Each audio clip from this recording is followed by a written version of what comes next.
Yes we are live now. Hello friends, this is Himanshi and welcome to let's learn. बहुत ही महत्वपूर्ण topic जिसको हम कहेंगे नेशनल एजुकेशन पॉलिसी यानी राष्ट्रीय शिक्षा नीति 2020। ऐसा कोई एग्जाम नहीं है टेट से लेके सी टेट से लेकर के और जब तक आपको नौकरी मिलेगी टीचिंग एग्जाम्स में तब तक आपको ये पढ़ना पड़ेगा। और ये करंट फेवरेट टॉपिक है, मतलब आजकल सबसे ज्यादा क्वेश्चंस पूछे जा रहे हैं, या मैं कहूँ कि बहुत ज्यादा क्वेश्चंस पूछे जा रहे हैं, स्पेशली इन सीटेट अगर आप देखते हैं या जो भी नए एग्जाम्स अभी हो रहे हैं। ऐसा कोई एग्जाम नहीं है जहाँ पे इसको स्किप कर दिया जा रहा हो, है ना। तो इसको समझना बहुत जरूरी है, मजे मस्ती से समझेंगे। और कुछ क्वेश्चंस भी साथ में मैंने जैसे जैसे टॉपिक्स हैं और मैं कोशिश की है कि आपको पिक्चर्स के थ्रू भी थोड़ी थोड़ी चीजें दिमाग में बैठे उस तरह से हम समझें और काम की चीजें समझें। नहीं तो आप पढ़ने बैठेंगे तो ये कई सौ पेज का डॉक्यूमेंट हो जाएगा, फिर आप पढ़ते ही रह जाएंगे, है ना। तो ये एग्जाम सेंटर्ड अप्रोच रख करके यहाँ पे, है ना, चाइल्ड सेंटर्ड को बीच में मर्ज करेंगे, है ना। समझेंगे क्या कहानी है, बीच बीच में क्वेश्चंस किस तरह से पूछे जा सकते हैं, पूछे जा रहे हैं और क्या नया तरीका है दिमाग में। मुझे पूरी पूरी उम्मीद है जब आपका ये सेशन खत्म होगा आप एक दो बार और देखेंगे इसको और दिमाग में चीजें सेट हो चुकी होंगी, है ना। समझते हैं। सभी को गुड इवनिंग, नमस्कार, राम राम, सत श्री अकाल, अस्सलाम वालेकुम, whatever you feel connected with. Start करते हैं। आपने रक्षाबंधन मना लिया 2 दिन तक, है ना। इसके अलावा जन्माष्टमी आप कल मना लेंगे, मतलब परसों। इसके अलावा अगर हम कहें 15 अगस्त का सेलिब्रेशन हो चुका है।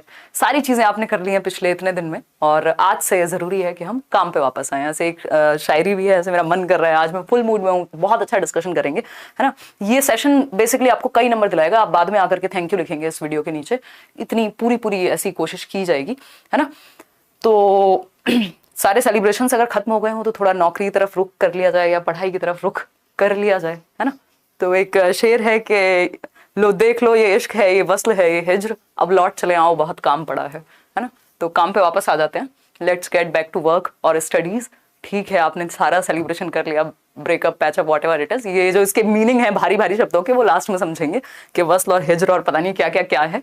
बट कुल मिला के जो मोटिव है ये सब शायरीबाजी का वो ये है कि आपका ध्यान यहाँ पे आ सके पढ़ाई पे, कि बहुत कर लिया अब इधर उधर के काम, थोड़ा सा इधर आ जाओ, नहीं तो घर वाले भी पूछेंगे 4 दिन बाद कि हाँ भाई कैसी रही, है ना।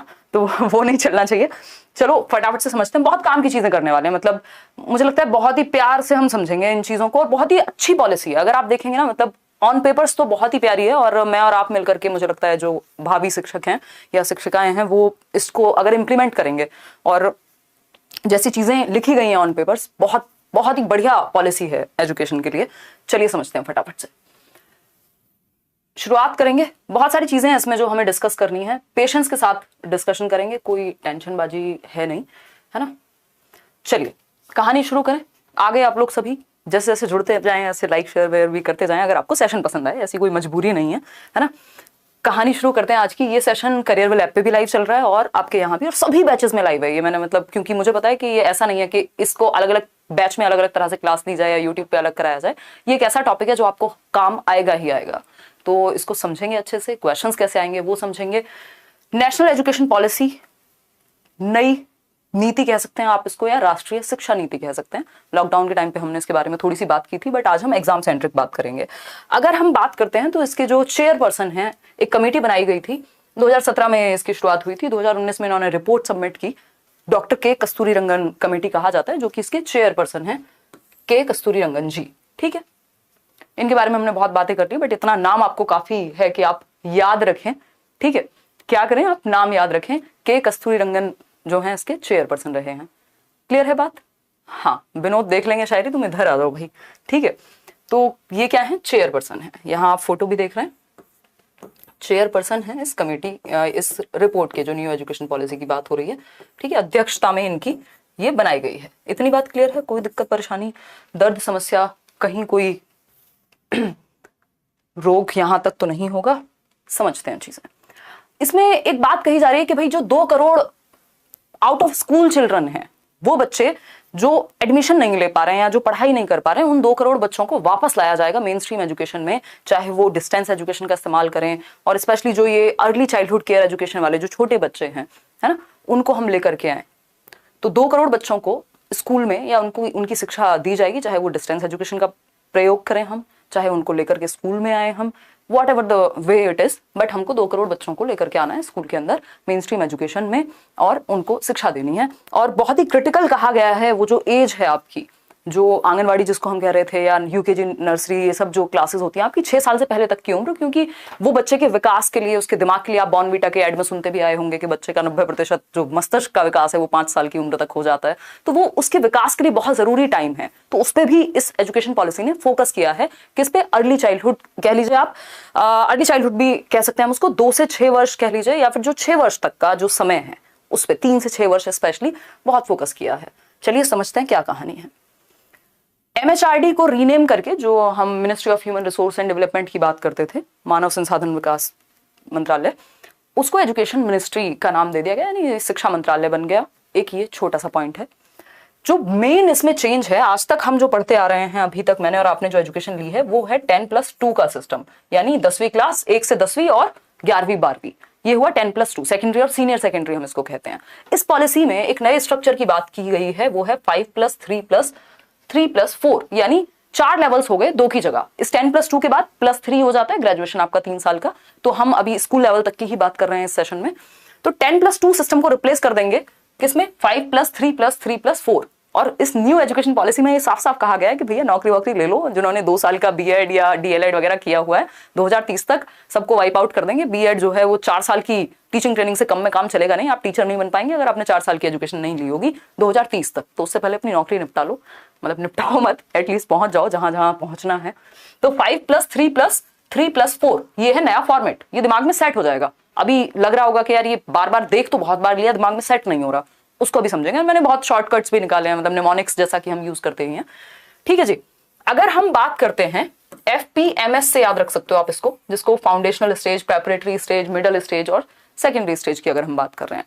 ठीक, टीचर एजुकेशन पे विशेष ध्यान दिया गया है कि भैया जो लोग प्रॉपरली ट्रेंड नहीं है, प्रोफेशनल्स नहीं है, या ऐसे टीचर एजुकेशनल इंस्टीट्यूट्स भी, टीचर ट्रेनिंग इंस्टीट्यूट्स भी जो लायक नहीं है, उनको भी हम सबक सिखाएं अगर वो सही से नहीं काम करते हैं। इवन टीचर्स का प्रमोशन भी जो है वो उनकी मेरिट पे बेस्ड होगा कि वो कितना बेहतर कर पा रहे हैं काम, उन चीजों पे बेस्ड होगा। ऐसा नहीं है कि एक बार नौकरी मिल गई फिर आप ऐसे आराम से लेट गए सोफे पे या स्वेटर बुन लिया स्कूल में जाकर के, वो नहीं हो पाएगा। लैंग्वेज यानी भाषा की अगर हम बात करें, भाषा पे भी इन्होंने बहुत सारी बात की है, मल्टीलिंगुअलिज्म पे बात की है, बहुत सारी बातें पहले भी हो चुकी थी, है ना, जो एनसीएफ में हम देखते हैं या पुरानी पॉलिसीज में हम देखते हैं, कोठारी आयोग में हम देखते हैं 3 लैंग्वेज फॉर्मूला, वो सबको भी इंक्लूड किया हुआ है, बट और अच्छी बातें की हैं। इंक्लूसिविटी, समावेशन, SEDGs को इन्होंने एस्टेब्लिश करने की बात कही है। ये क्या कहानी है, इनको अभी समझेंगे। ये आपको फॉर्म्स याद रखनी है, ये याद हो जाएंगी क्योंकि इनसे क्वेश्चन सीधे सीधे देखने को मिलेंगे। ठीक है, तो ये सारी चर्चाएं अभी हम करेंगे एक एक करके और समझेंगे। तो हम कह सकते हैं कि MHRD को इन्होंने क्या कर दिया, एजुकेशन मिनिस्ट्री कर दिया, यानी शिक्षा मंत्रालय कर दिया। क्लियर है, इतनी बात, कोई दिक्कत नहीं है। अब एक क्वेश्चन आपके सामने इसके बाद आएगा कि नया फॉर्मेट क्या है, क्योंकि आप ऐसे तो याद रख लेंगे 5+3+3+4 के 4 स्टेजेस हैं, बट जब आपके सामने वो 4 ऑप्शंस आते हैं ना, तब आपके दिमाग में ऐसे करंट सा लगता है कि यार इनमें से सही कौन सा होगा, ये तो बहुत सारे ऑप्शंस हो गए, है ना। जैसे आपके सामने एक ये क्वेश्चन है, आप खुद से जवाब देने का प्रयास कीजिए। मैं थोड़ा सा आपको रिवाइज भी करा देती हूँ ताकि आप इसमें कंफ्यूजन ना क्रिएट हो। ये सीटेट का बैच है, अभी भी जो डिस्काउंट है वो जारी है, मतलब अभी मेरी उदय सर से बात हुई है, तो इसको 2-4 दिन यानी 20th तक कोशिश करेंगे। 1499 का ये बैच है, पेपर 1, पेपर 2 और पेपर 1+2। पेडागोजी स्पेशल, अगर आप पेडागोजी डिटेल में पढ़ रहे हैं, करियरविल ऐप डाउनलोड करके, KVS और आई थिंक DEET+ भी नहीं, सुपर टेट, ये 3-4 बैचेस आए हुए हैं, तो वो आप करियरविल ऐप डाउनलोड करके, डिस्क्रिप्शन में लिंक होगा, चेक कर सकते हैं। जिनको प्रॉपर बाकी सभी टीचर्स के साथ भी पढ़ना है, मेरे साथ आप यहाँ जुड़ते ही हैं।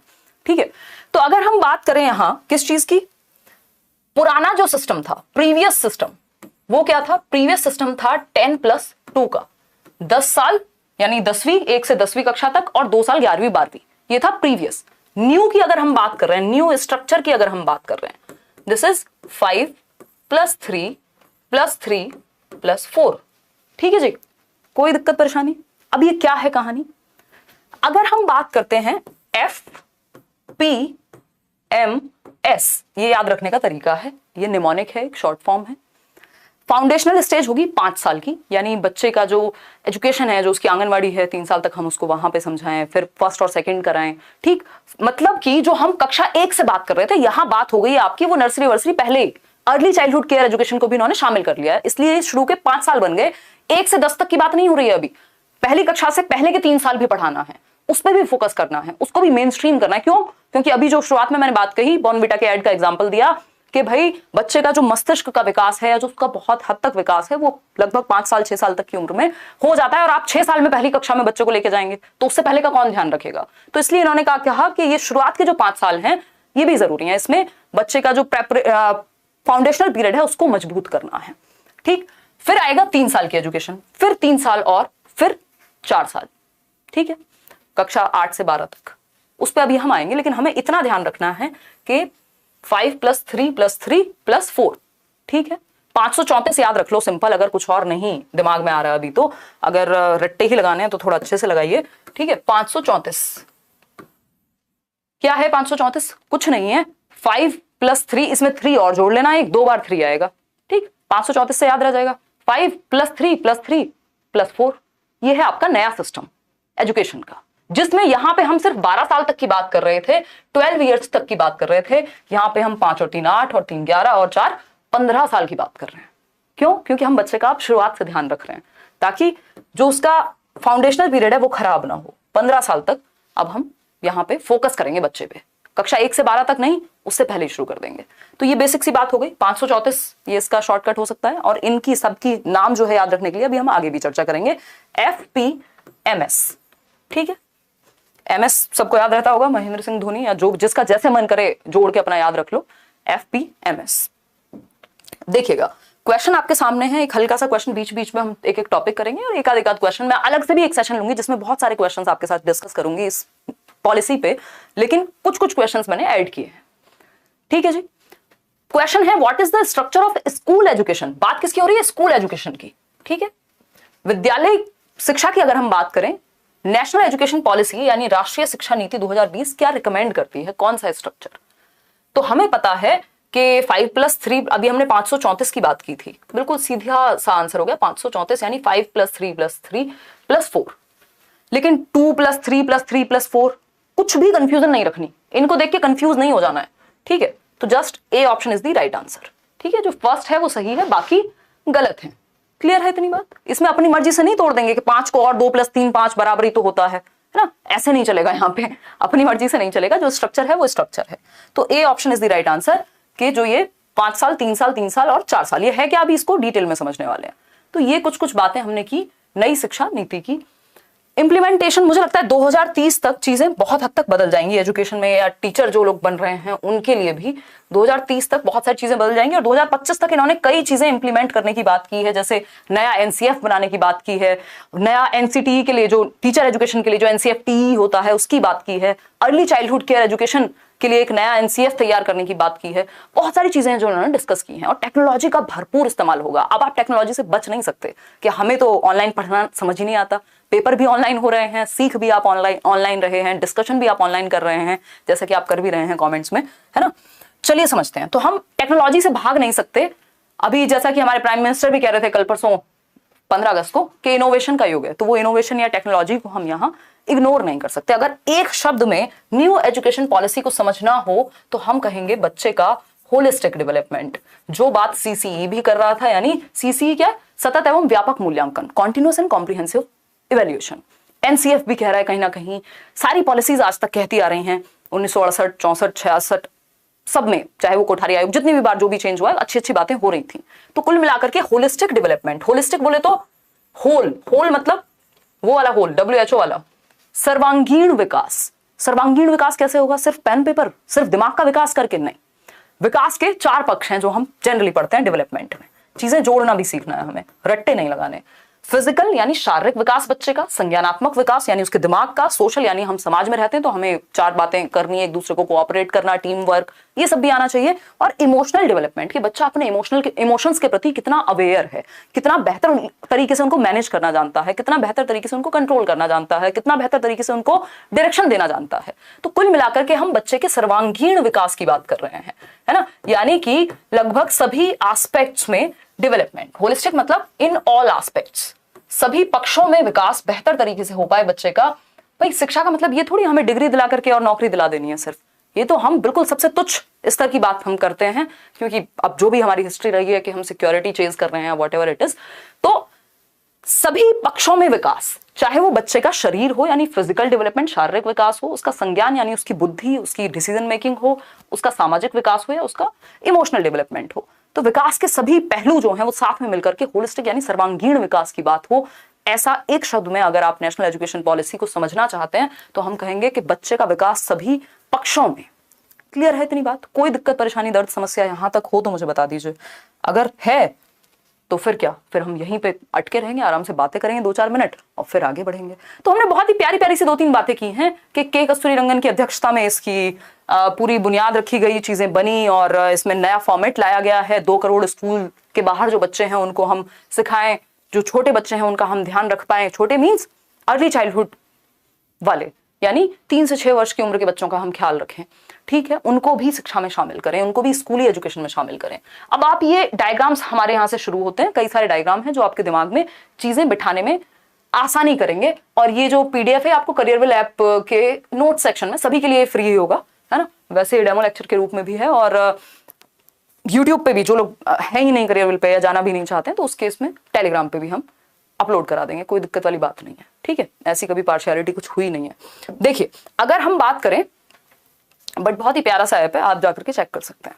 देखिए अगर हम बात करते हैं, हाँ FPMS, बिल्कुल बिल्कुल, अगर हम बात करें करिकुलर एंड पेडागोजिकल स्ट्रक्चर में क्या ट्रांसफॉर्मेशन हुआ है तो ये एग्जिस्टिंग एकेडमिक स्ट्रक्चर है। इंग्लिश को देख के डरना नहीं है, सारी बातें हिंदी में ही होंगी, ठीक है।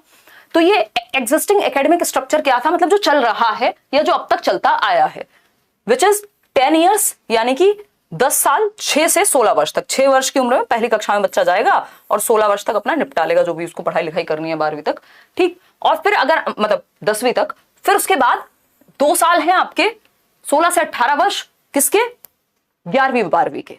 तो हम कहेंगे ये नीचे वाला गायब था, ठीक है, आप आंगनवाड़ी में भेज रहे हो बट उतना वो सीरियस नहीं है, उसको स्कूल एजुकेशन में उस हद तक हम शामिल नहीं कर रहे, तो ये ब्लैंक था, इस ब्लैंक को भर दिया है अब नए सिस्टम ने, ठीक है। तो ये 10 साल की एजुकेशन, 6 से 16 वर्ष, यानी 6 वर्ष में बच्चा पहली कक्षा में जाएगा, फिर 7 में दूसरी में, फिर 16 तक जाते जाते वो 10वीं कक्षा में पहुंच जाएगा। 2 साल की जो ये एजुकेशन है 11-12 की, 16 से 18 वर्ष, 10+2 का सिंपल सिस्टम है, कोई इसमें बहुत बड़ा रॉकेट साइंस नहीं है, +2, ठीक, ये है एग्जिस्टिंग सिस्टम, कोई दिक्कत नहीं है। ये जो न्यू एकेडमिक स्ट्रक्चर है जिसकी अभी हम बात कर रहे थे 5+3+3+4 की, तो हम कह सकते हैं कि ये 5 साल हैं शुरुआत के, ये 5 साल हैं। इनको अगर हम ब्रेक करके देखें तो इन्होंने कहा है कि शुरू के जो 3 साल हैं वो आंगनवाड़ी या फिर बाल वाटिका टाइप होने चाहिए। 3 से 6 वर्ष की उम्र में बच्चा अपना आंगनवाड़ी में पढ़े या थोड़ा सा अपना खेले कूदे, अपने सेंसेस को वो और बेहतर बनाए, है ना। और कक्षा 1-2 में जाकर के हम उसकी थोड़ा लैंग्वेज वगैरह पे पकड़ पे फोकस करें कि थोड़ा बहुत वो भाषा सीख पाए, ठीक, 6 से 8 वर्ष की उम्र में। तो ये शुरुआत के 5 साल हो गए जिसको हम फाउंडेशनल स्टेज कह रहे हैं, यानी multi level play activity based learning, यानी शुरू के 5 साल में खेल कूद में ही वो सीख जाए, इस तरह से हम सिखाएं, ठीक। फिर आते हैं 3 साल, 5+3 वाला जो है, कोई बात नहीं अगर नहीं भी दिख रहा हो दूर से तो काम चला लेना, अभी आगे आएंगे। तो 3 साल जो है ये कक्षा 3 से 5 वर्ष का समय है, ठीक है, कक्षा 3 से 5 वर्ष का समय है, 8 से 11 वर्ष का बच्चा होगा। ये जो 3 से 5 वर्ष का समय है इस पे बहुत ज्यादा इन्होंने जोर दिया है कि बच्चे के अंदर बेसिक न्यूमरेसी स्किल्स आ चुकी हों, यानी वो बेसिक थोड़ी बहुत संख्या को जान पाए, थोड़ी बहुत भाषा को जान पाए, बेसिक न्यूमरेसी उसमें आ जाए, ठीक। तो खेले कूदे, activity based interactive classroom learning हो। फिर हम आते हैं और बचे हुए 3 साल जो ऊपर वाले हैं, क्लास 6 to 8, ठीक है, 11 से 14 वर्ष, मिडिल स्टेज जिसको कह रहे हैं। यहाँ पे एक्सपीरियंशियल लर्निंग, मैथमेटिक्स, आर्ट्स, इन सब चीजों पे फोकस होना चाहिए। फिर सेकेंडरी स्टेज आती है जिसको हम मल्टी डिसिप्लिनरी यानी बहुत सारे डिसिप्लिन्स को, बहुत सारे सब्जेक्ट्स को आपस में जोड़ करके सिखाएं। कोई रिजिड सेपरेशन ना हो कि हम साइंस अलग पढ़ा रहे हैं, मैथ्स अलग, आर्ट्स अलग पढ़ा रहे हैं, कॉमर्स अलग पढ़ा रहे हैं, रिजिड सेपरेशन नहीं होगा स्ट्रीम्स के बीच में। बच्चे का मन करेगा, पूल ऑफ सब्जेक्ट्स हैं, आपका मन किया सब्जेक्ट का कॉम्बिनेशन है, आपका मन किया आप चलो कॉमर्स के साथ साथ मान लीजिए बिजनेस स्टडीज है, अकाउंटेंसी है, आपका मन कर रहा है उसके साथ आप फिजिक्स भी पढ़ेंगे, तो इस तरह का भी प्रावधान होगा कि बच्चा अपनी पसंद के सब्जेक्ट चूज करके पढ़ सके। ऐसा नहीं है कि मान लीजिए मुझे मैथ्स पढ़ना है तो उसके लिए अब मुझे या तो साइंस ही लेनी पड़ेगी, है ना, वो वाला सिस्टम नहीं होना चाहिए। क्लियर है बात? तो ये क्या है, FPMS, फाउंडेशनल स्टेज, जिसमें आप एक्टिविटी कराएंगे। ये शुरुआत के 5 साल है, यानी शुरुआत के 5 साल मतलब 3 साल, 3 साल तक तो आप घर पे रखिए बच्चे को, 3 साल से आप उसको आंगनवाड़ी में भेज रहे हैं या फिर प्लेवे में भेज रहे हैं, और वहां पे जाकर के वो 3 से जो उम्र है आपकी 6 वर्ष तक की, वहां पे यानी शुरुआत के 3 साल उसके फाउंडेशन के हैं, फिर उसके बाद के भी जो 2 साल है वो भी फाउंडेशन में ही काउंट हो रहे हैं, लेकिन वो फर्स्ट और सेकंड क्लास में बेसिक एक्टिविटीज सीख जाएगा। ठीक, ये एक बार आप खुद भी रीडिंग देंगे और इस पर हम अभी और भी चर्चा करेंगे। क्लियर है बात?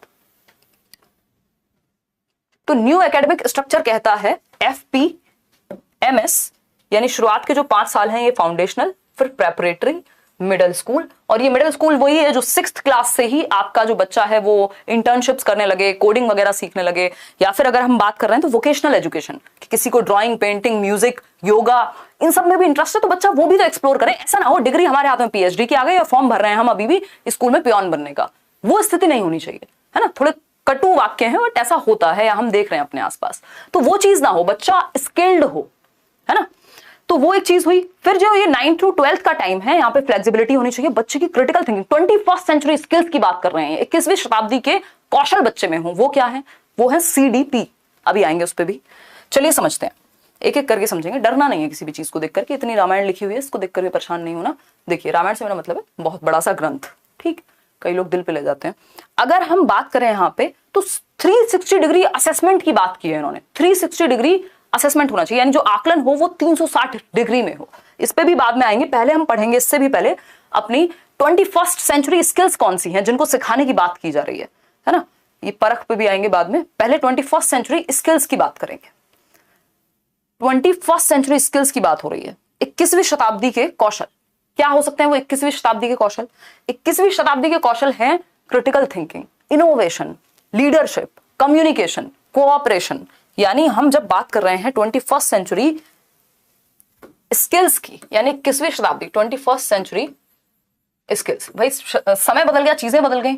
आज से 20 साल पहले मैं और आप शायद नहीं सोच सकते थे कि हम लोग देश के अलग अलग कोने से इतनी रात को, रात के 10 बजे, कोई किसी और स्टेट से देख रहा है, कोई कर्नाटका से देख रहा होगा, कोई बिहार से देख रहा होगा, कोई यूपी से, कोई दिल्ली से, कोई कश्मीर से भी देख रहा होगा, है ना। तो आप लोग इतने सारे लर्नर्स, हम लोग 6-7 हजार लोग रात को ऐसे ही हैं वहीं एक दिन उठ करके इतने दिनों बाद, और ऐसे रात को फोन में सीख रहे होंगे।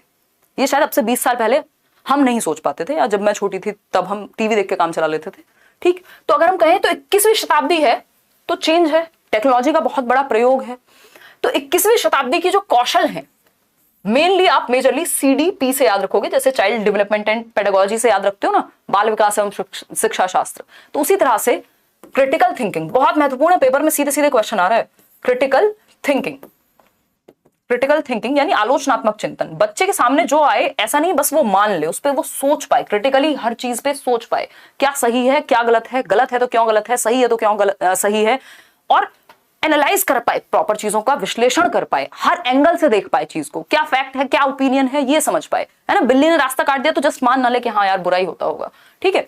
अगर हम बात करें डेवलपमेंट की, यानी ये डेवलपमेंट तो आप चाइल्ड डेवलपमेंट के कॉन्टेक्स्ट में पढ़ रहे हैं, यहां क्रिटिकल थिंकिंग हुआ।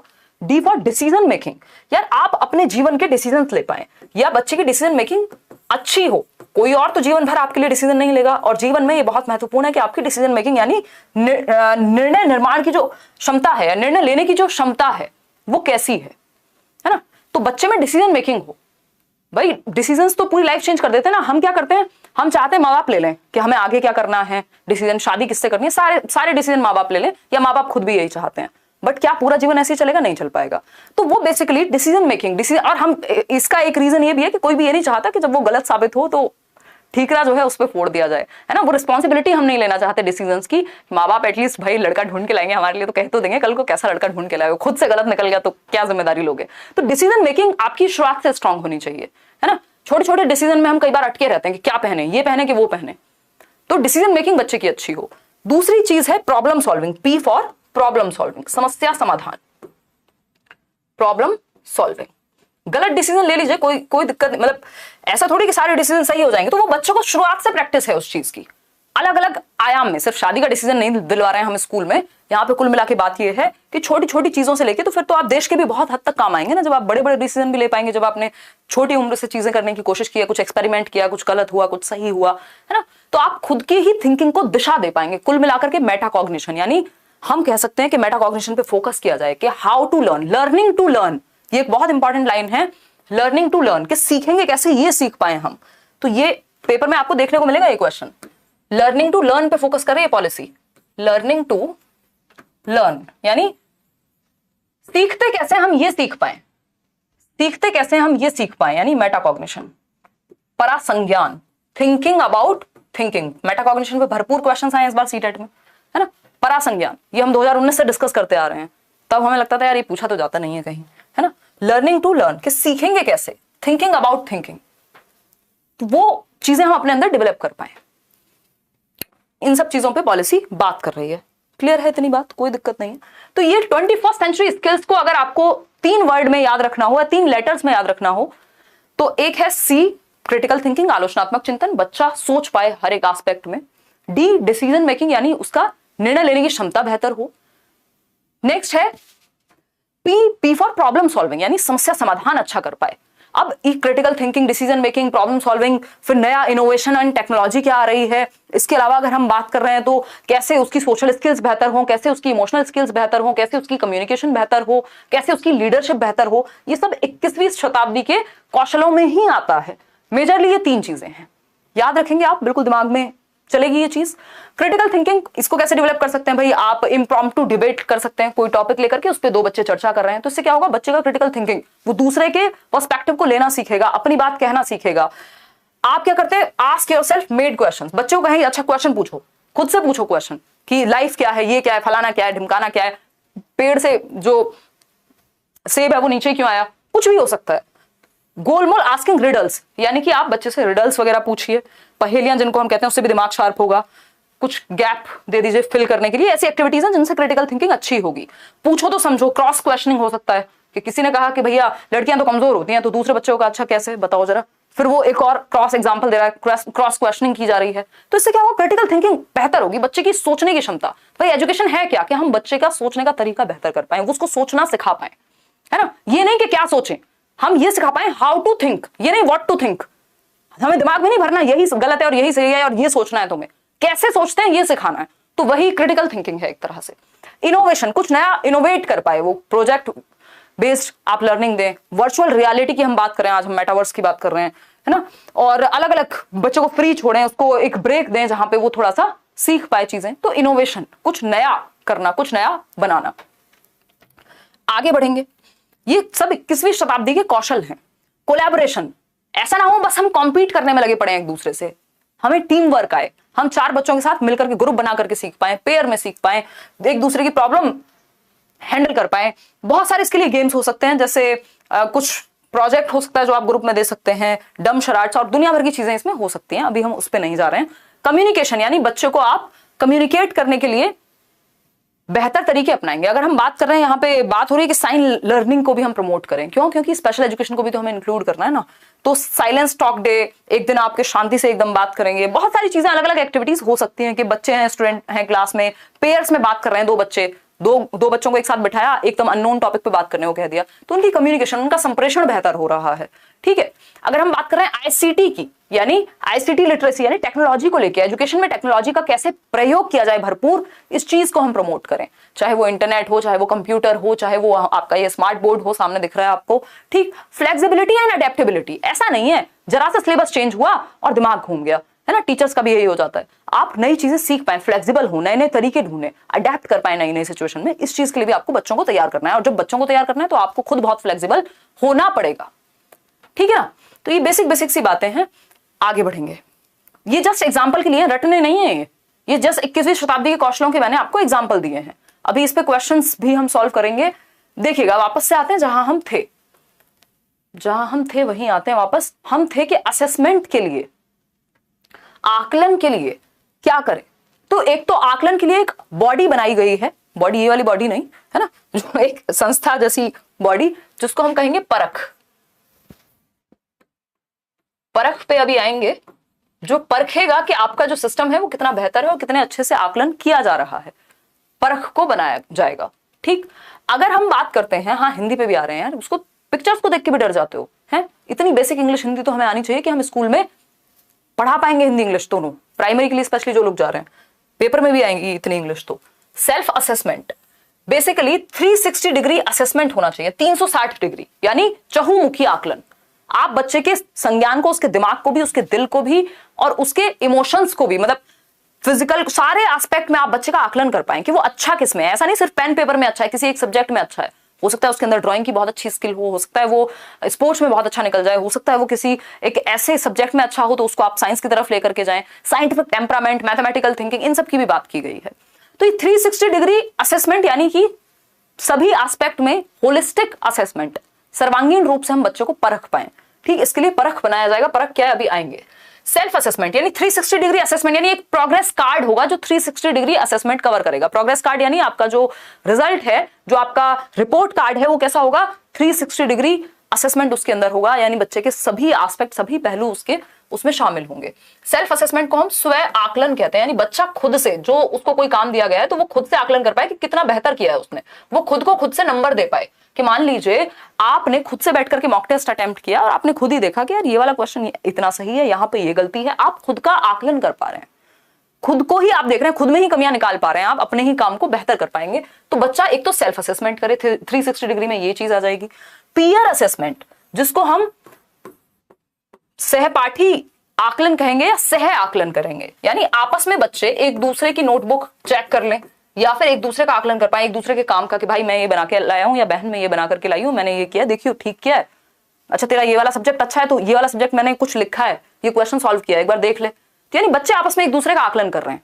पीयर्स मतलब जो सेम एज के लोग हैं, ठीक है। फिर आती है बात टीचर असेसमेंट की। टीचर भी करेंगे भाई, शिक्षक भी आकलन करें कि बच्चे कैसे सीख रहे हैं, है ना, शिक्षक के द्वारा भी आकलन होगा, बेसिक बात है बिल्कुल। तो चहुमुखी जो आकलन का कार्ड है, जो प्रोग्रेस कार्ड है, 360 डिग्री जो असेसमेंट कार्ड की हम बात कर रहे हैं, उसमें बच्चे का खुद का, वो खुद को कैसे देखता है, खुद को कितने नंबर देगा, उसके सहपाठी उसको कैसे देखते हैं और टीचर कैसे देखता है। तो कुल मिलाकर के सारे एस्पेक्ट्स में वो अपने आप को समझ पाए, असेसमेंट हो पाए, लर्निंग आउटकम क्या निकल करके आया है, यानी कितना सीखा है, कितना और सीखना बाकी है, ये समझ पाए। तो ये है 360 डिग्री असेसमेंट कार्ड, ठीक है, जिसमें बच्चे खुद का भी आकलन करेंगे, बाकी लोग भी। अभी परख पे भी चलेंगे, उससे पहले एक छोटा सा क्वेश्चन आपके सामने है। क्वेश्चन कहता है, in the context of assessment what kind of report card for students has been proposed in national education policy, यानी किस तरह का रिपोर्ट कार्ड, किस तरह का report card. Simple simple simple question है। रिपोर्ट कार्ड कैसा, 360 डिग्री, है ना, 360 डिग्री। ऐप पे क्लास चल रही है ये वाली, और अब वहीं चलेगी, मतलब कोई दिक्कत नहीं है। यूट्यूब की क्लास कल से वो वाली कंटिन्यू हो जाएगी।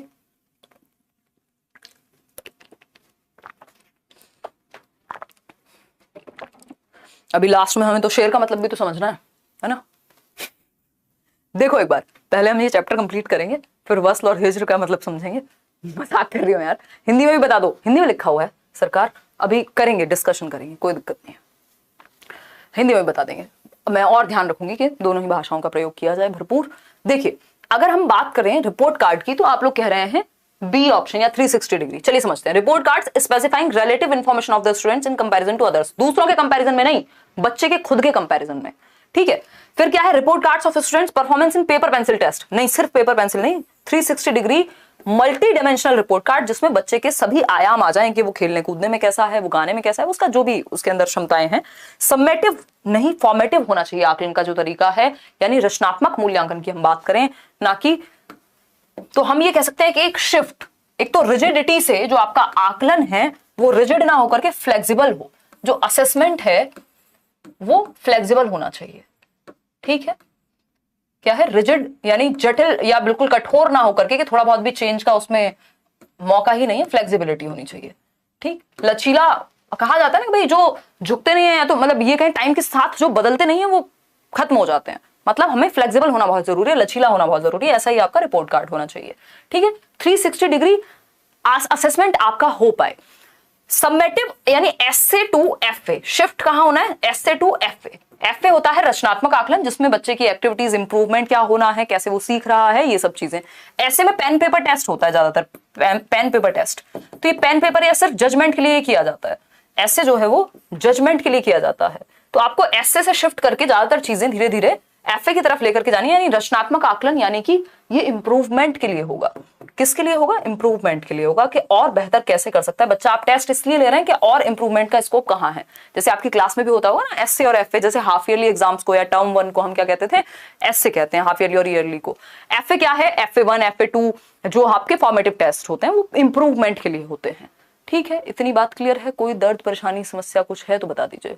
हेलो मैम, आपके कारण मेरा सीटेट 2021 में क्लियर हो गया, असम टेट भी क्लियर हो गया, अब मेरा अपर प्राइमरी स्कूल में जॉब हुआ है। बहुत बढ़िया साहिब बिजॉय, अच्छा अनुराग आपका, ठीक है। एक काम कीजिए, मेल कर दीजिए, अगर हमें फुर्सत होगी तो बिल्कुल बैठ के आपके साथ चर्चा करेंगे। ईमेल आईडी himanshi.edu10@gmail.com, या इस वीडियो के नीचे एक गूगल फॉर्म होगा, वो फिल कर सकते हैं जिन भी लोगों ने कहीं पे भी जॉब ली है। तो हम डिस्कशन आजकल कर रहे हैं। तो 360 degree multidimensional report card होना चाहिए, यानी अलग अलग आयामों में आप बच्चे को जांच पाए। अब बात कर रहे हैं हम कि एक मिनिस्ट्री ऑफ एजुकेशन जो MHRD को परिवर्तित किया गया है, ये बात हम ध्यान रखेंगे। एक तो आप बच्चों को 21वीं शताब्दी के कौशल तैयार करें, क्योंकि 21वीं शताब्दी में बच्चे अगर सीख रहे हैं, जिनको हम जेन जी कह रहे हैं, जिसको हम कि जनरेशन जी है, भाई नए जमाने के बच्चे हैं, ठीक, तो उनको हम 21वीं शताब्दी के कौशल भी सिखा पाए। एग्जामिनेशन एंड असेसमेंट रिफॉर्म्स होने चाहिए, परिवर्तन होना चाहिए, डरे ना बच्चे। परख एक ऐसी बॉडी है जो ये देखेगी कि एग्जामिनेशन कैसे लिए जा रहे हैं, कैसे बेहतर हो सकते हैं। इस परख की ही हम बात कर रहे थे। P for performance, A for assessment, R for review, A for analysis, K for knowledge, H for holistic development. तो ये परख में जो आपके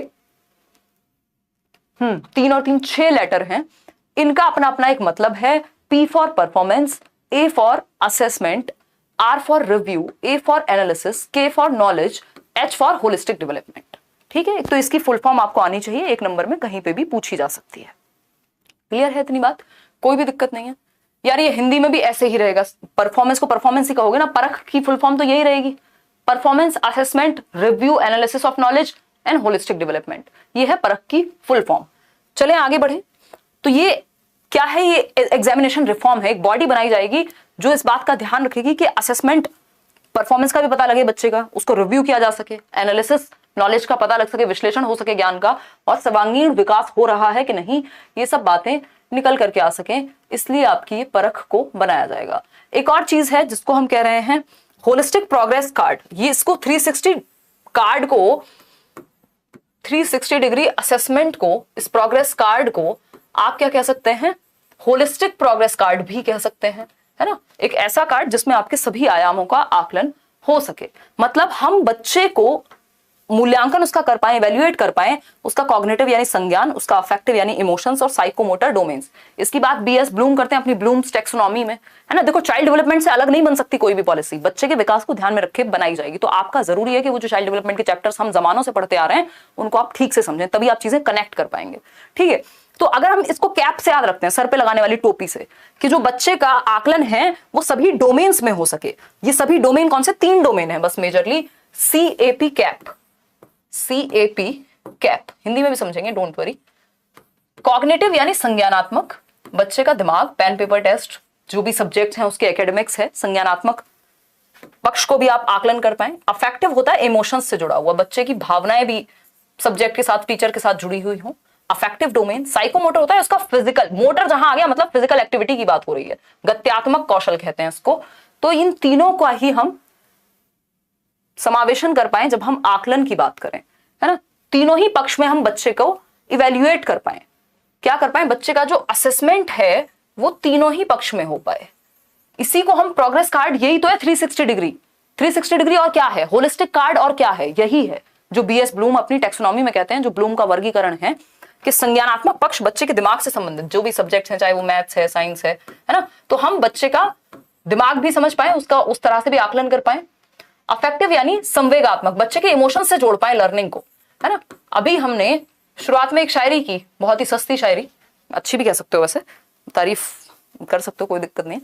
तो वो जो शायरी थी वो क्या था? आपके इमोशन से जुड़ी बात। क्या ठीक है यार, बहुत छुट्टी हो गई, 1 हफ्ते से छुट्टी पे हैं, रक्षाबंधन, स्वतंत्रता दिवस सब हो गया, जन्माष्टमी भी हो जाएगी, टाइम निकलता जाएगा, बट वापस आ जाते हैं काम पे। तो ये इमोशंस से जुड़ी बात, वो क्या है? इमोशंस से जुड़ी हुई बात है। ये जो हम अभी कर रहे हैं डिस्कशन, ये दिमाग से जुड़ी हुई बात है। साइकोमोटर क्या होगा कि मैं आपको कुछ एक प्रयोग करके दिखा दूं, यहाँ पे फिजिकल एक्टिविटी करके दिखा दूं, या आप इन चीजों को स्कूल में डायरेक्टली अप्लाई करें, जब फिजिकली कोई एक एक्टिविटी में यूज कर लें, तो वो क्या हो गया? आपके गत्यात्मक पक्ष से, यानी अब आप फिजिकली भी उस चीज को यूज कर पा रहे हैं। तो इन तीनों ही पक्षों में हम बच्चे का आकलन कर पाए, इसी को तो हम 360 डिग्री कह रहे हैं ना।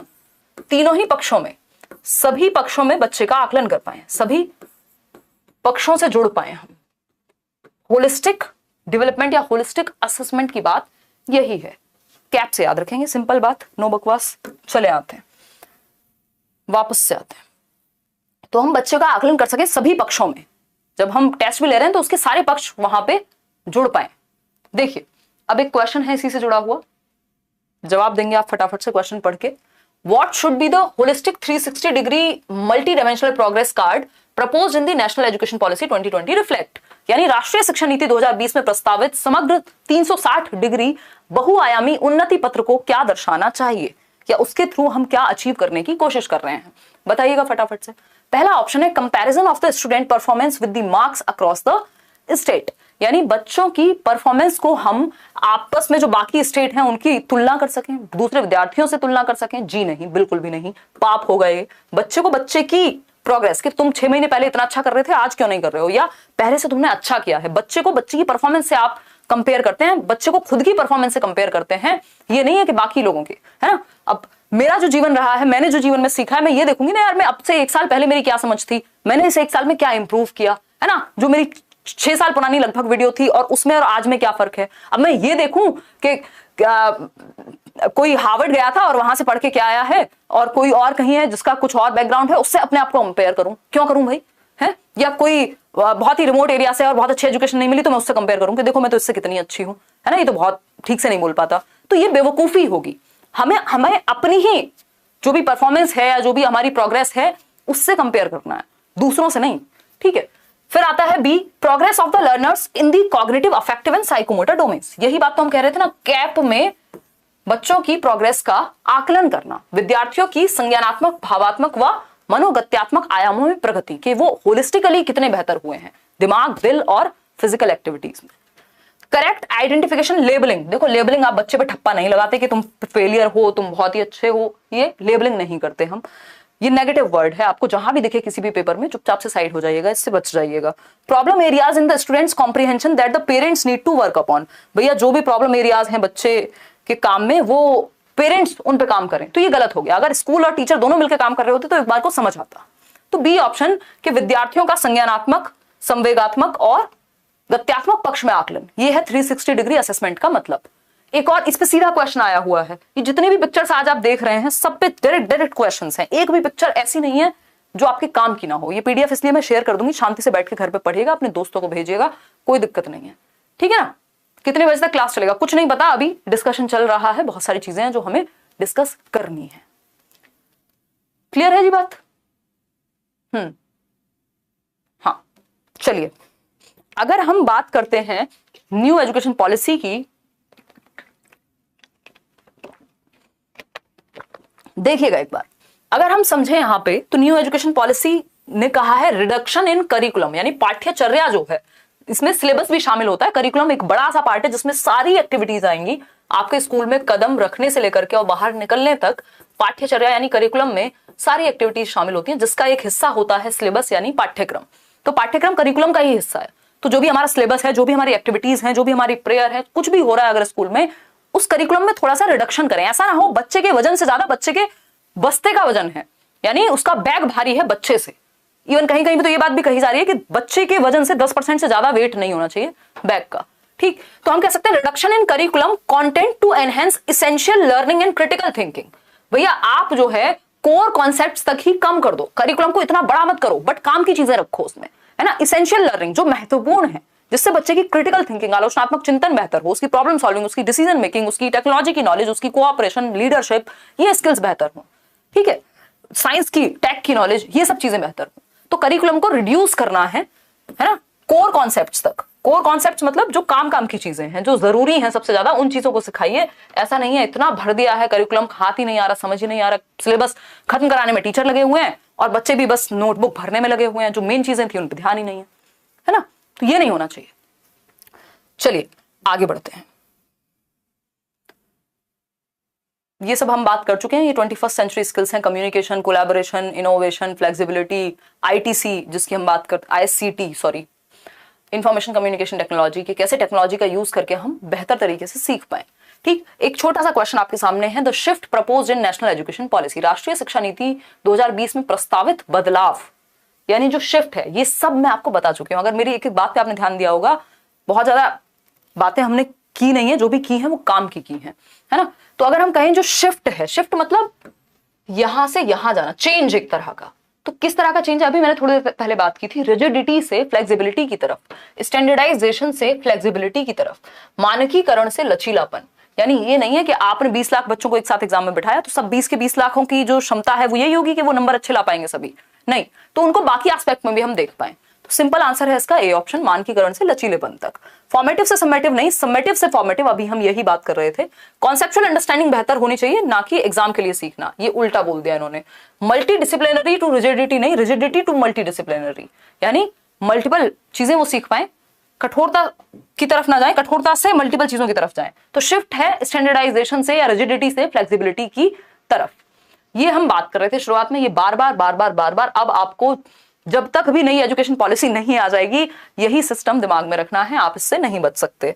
ठीक, क्या है 534 से याद रख लेंगे, 5 3 4 यानी 3 का स्क्वायर है उसमें। ठीक, 5 साल शुरुआत के, जिसमें 3 से 8 वर्ष की हम बात कर रहे हैं। इसमें भी जो 3 से 6 वर्ष हैं, शुरू के जो 3 साल हैं, उसमें बच्चा आंगनवाड़ी में या प्ले वे में रहेगा। और उसके बाद जो 6 से 8 वर्ष का समय है, इसको भी आप 2 पार्ट में विभाजित कर सकते हो कि 3 से 6 वर्ष और 6 से 8। ठीक है, तो अगर हम बात करें तो ये 3 से 8 वर्ष का जो पीरियड है, इसको फाउंडेशनल यानी मूलभूत चरण कह रहे हैं, जहां बच्चा खेलेगा कूदेगा, अपना विकास करेगा, मन का, दिमाग का, शरीर का, इमोशंस का, है ना, और थोड़ी बहुत बेसिक न्यूमरेसी स्किल्स उसके अंदर आ जाएंगी, यानी बेसिक नंबर को, भाषा को वो समझ पाए।